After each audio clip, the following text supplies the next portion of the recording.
So I think our chairman describes WIN best. He describes it as a unique, global, translational, clinical research organization with a bold vision to bring cutting-edge science and technology towards the cure of cancer. So the organization was started jointly by John Mendelsohn, who is the president of MD Anderson, and by Vladimir Lazar, and it has grown exponentially since. You can tell its merits by just looking at its leadership. The current chairman is Richard Shilsky, who's the chief medical officer of ASCO, and the vice chairman is Giuseppe Tabanero, who is the president, this year's president of ESMO.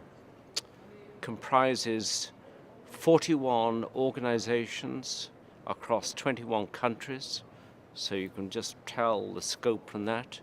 It includes multiple clinical trial sites, multiple biotechs and pharma, and several patient advocacy groups. So it basically covers everything from clinical sites through all the technology right to patient representation.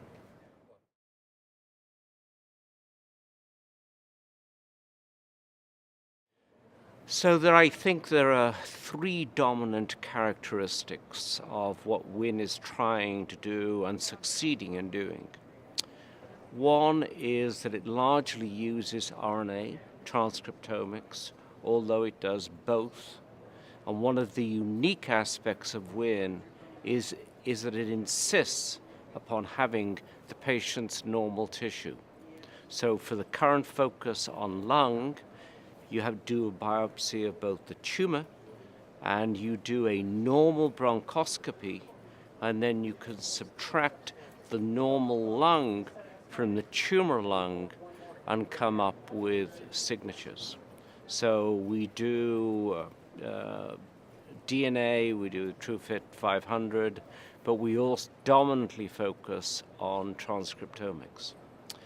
So the second aspect on this is we have developed our own unique algorithms called SIMS, which matches the drugs, the targeted therapeutics, and the immunotherapeutics to various transcriptomic signatures.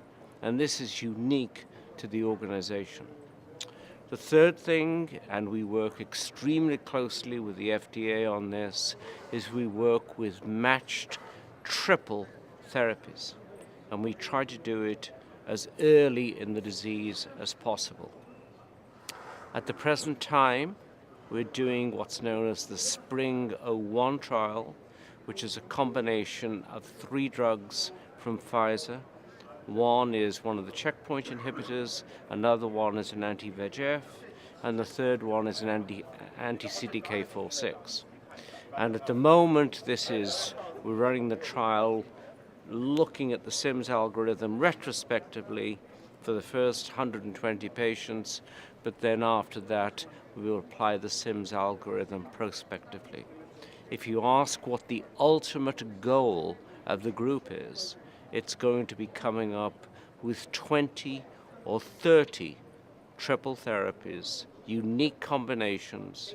We're going to try to do all of this work frontline and match it perfectly through the SIMS algorithms and through the transcriptomics to the individual patient. So every patient will get the perfect matched therapy to the alterations in his or her transcriptome.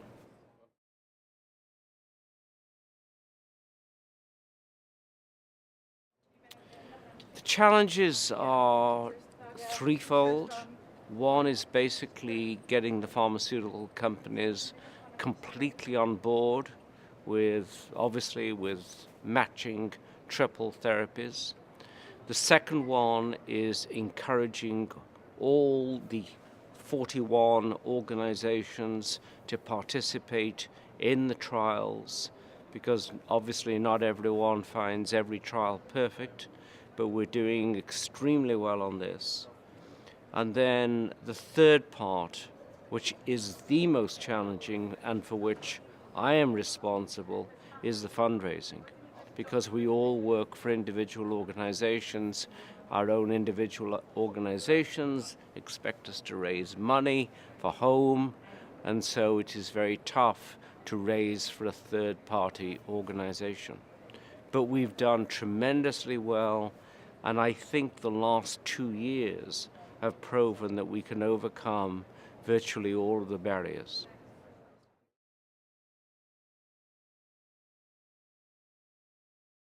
It is a unique global organization.